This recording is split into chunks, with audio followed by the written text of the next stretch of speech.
আমরা ডক্টরসরা যে যে বিষয়ে বিশেষজ্ঞ হই না কেন, আমরা কিছু কমন বিষয় পাই পেশেন্টসের মধ্যে। যেমন প্রেসক্রিপশনে ট্রিটমেন্ট লিখে প্রেসক্রিপশনটা বুঝিয়ে দেওয়ার পরে বেশিরভাগ পেশেন্ট জিজ্ঞেস করে, আফা, গ্যাস্ট্রিকের ওষুধ লিখলেন না? এটা শুধু যারা একটু কম বোঝেন, কম জানেন অথবা প্রত্যন্ত অঞ্চল থেকে এসেছেন সে ধরনের রুগী না।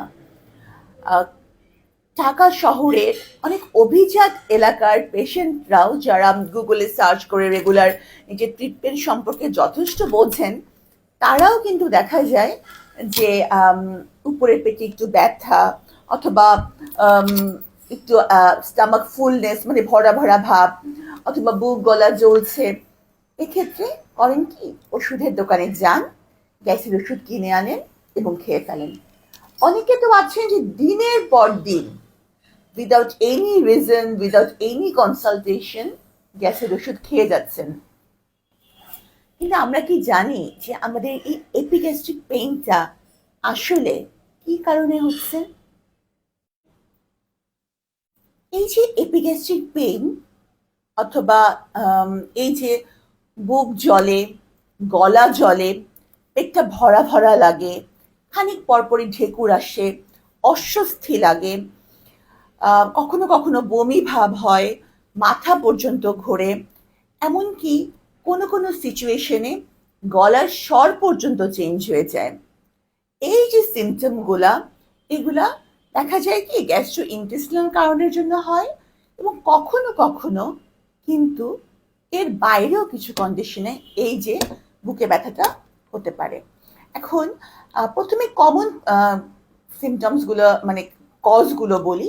সেটা হচ্ছে খুব বেশি over eating, indigestion, peptic ulcer disease, gastritis, gastroesophageal reflux disorder, যেটাকে আমরা জিআরডি বলি, ইসোফেজাইটিস, অথবা হায়াটাল হার্নিয়ার ক্ষেত্রেও এই যে এই কমন সিমটমগুলা কিন্তু দেখা যায় পারে। আবার কোনো কোনো সময় একটু অন্যরকম কারণেও অথচ সিরিয়াস এই এপিগ্যাস্ট্রিক পেইন হতে পারে। অ্যাজ এ কার্ডিয়াক সার্জন আমি প্রথমে কার্ডিয়াক কজটাই বলি। যদি রাইট করোনারি আর্টারি মানে করোনারি আর্টারি ডিজিজ থাকে, স্পেশালি রাইট করোনারি আর্টারি, সেক্ষেত্রে দেখা যায় যে রাইট করোনারি আর্টারিটা হার্টের নিচের ওয়ালে এমনভাবে থাকে যে এটা এই সিমটমগুলা, এই জলাভাব, এই ব্যথা, এটা কিন্তু রাইট করোনারি আর্টারিতে ব্লক হলে হতে পারে। সেক্ষেত্রে আমি যদি একটা গ্যাসের ওষুধ খেয়ে বসে থাকি, পরবর্তীতে দেখা যায় এর থেকে আমাদের মাইগ্রেন ইনফেকশনও কিন্তু হঠাৎ করে হবে, আমরা জানবোই না যে আমাদের আর্টারিতে ব্লক ছিল। এছাড়া প্যানক্রিয়াটাইটিস, প্যানক্রিয়াটাইটিসে এই এপিগ্যাস্ট্রিক রিজনে প্রচন্ড ব্যথা হয়, খুব অ্যাকিউট পেইন, সেই সাথে জ্বর, বমি এসবও হয়। কোনো কোনো সময় দেখা যায় যে উপরে পেটে ব্যথাটা ডান দিকে ব্যথা হচ্ছে, এই ডান দিকের ব্যথাটা আমাদের ডান শোল্ডারেও ছড়ায়। পরে দেখা যায় যে পিত্তথলির পাথরের জন্য এই ব্যথাটা করছিল। কোনো কোনো সময় অ্যাওটিক কোনো রিজন, সেখানেও কিন্তু এরকম ব্যথা ঘটতে পারে। ইদানিং এই যে এপিগ্যাস্ট্রিক পেইন বা উপরের পেটে অস্বস্তি, একটা অ্যাবডোমিনাল ডিসকমফোর্ট বা ভরা ভরা ভাব, একেবারে পুরো ম্যালেজ অথবা সারাদিন একটা দুর্বলতা, কাজে অনীহা, এই জিনিসগুলো কিন্তু ফ্যাটি লিভারের কারণেও হতে পারে। কাজেই শুধুমাত্র পেটে একটা অস্বস্তি ভাব হলেই, একটা ব্যথা, উপরে পেটে ব্যথা হলেই দৌড়ে গিয়ে ওষুধের দোকান থেকে একটা গ্যাসের ওষুধ কিনে এনে খেয়ে ফেলবো, অথবা দীর্ঘদিন ধরে গ্যাসের ওষুধটা কন্টিনিউ করে যাব, ইটস ভেরি ডেঞ্জারাস। অবশ্যই চিকিৎসকের পরামর্শ করে ইভালুয়েট করতে হবে ঠিক কোন কারণে আপনার এরকম সিমটম হচ্ছে।